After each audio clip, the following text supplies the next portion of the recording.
नमस्कार, आचरण के साथ मैं हूं टीएन मनीष, हाजिर हूं आज का मुद्दा लेकर। दोस्तों, आज हम बात कर रहे हैं उत्तर बंगाल और सिक्किम की उस भीषण आपदा की जहां प्रकृति ने अपना रौद्र रूप दिखाया।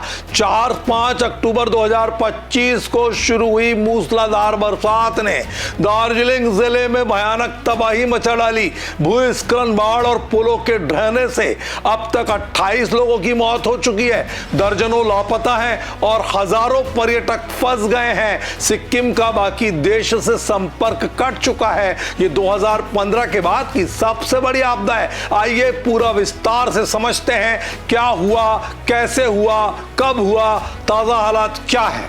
ये सब शुरू हुआ 4 अक्टूबर की शाम से, जब उत्तर बंगाल में अचानक भारी बारिश हुई। दार्जिलिंग के मिरिक, सुखिया पोखरी, करसियांग और कलिम्पोंग इलाकों में 100 से ज्यादा भूस्खलन की घटनाएं हो गई। सबसे ज्यादा प्रभावित मिरिक शहर रहा, जहां घर ढह गए, सड़कें बह गई और दूधिया आयरन ब्रिज बालासोन नदी में बह गया।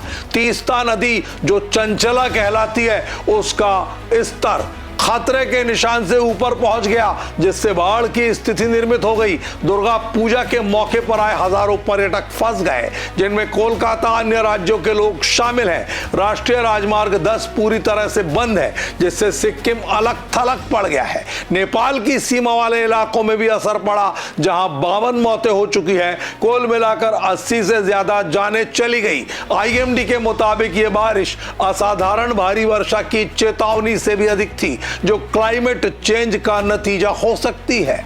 अब बात करते हैं कि ताजा हालात क्या है। 6 अक्टूबर 2025 की सुबह तक मौतों की संख्या 28 पहुंच चुकी है, जिसमें बच्चे और महिलाएं शामिल हैं। मिरिक में 13 से 15 मौतें, सुखिया पोखरी में 6 और अन्य जगहों पर बाकी।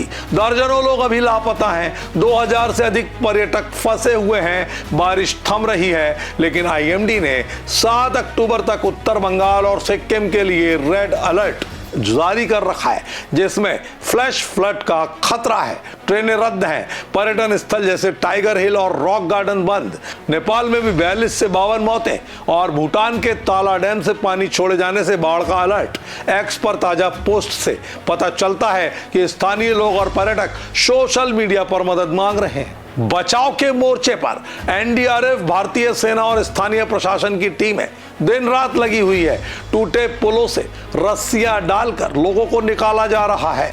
मिरिक और करसियांग में राहत कैंप लग गए हैं, जहां भोजन, दवाएं और आसरा दिया जा रहा है। हेल्पलाइन नंबर 9147889078 सक्रिय है। सेना NH10 को खोलने की कोशिश में है, लेकिन मौसम सबसे बड़ी बाधा बना हुआ है। पश्चिम बंगाल की मुख्यमंत्री ममता बनर्जी दार्जिलिंग का दौरा करने वाली है और 24 घंटे कंट्रोल रूम चालू है।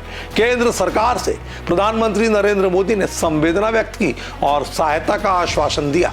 बीजेपी नेताओं ने टीएमसी सरकार पर लापरवाही का आरोप लगाया, लेकिन राहत कार्य में सभी एकजुट होकर शामिल हैं। अब एक अहम सवाल, क्यों हो रही है ऐसी आपदाएं?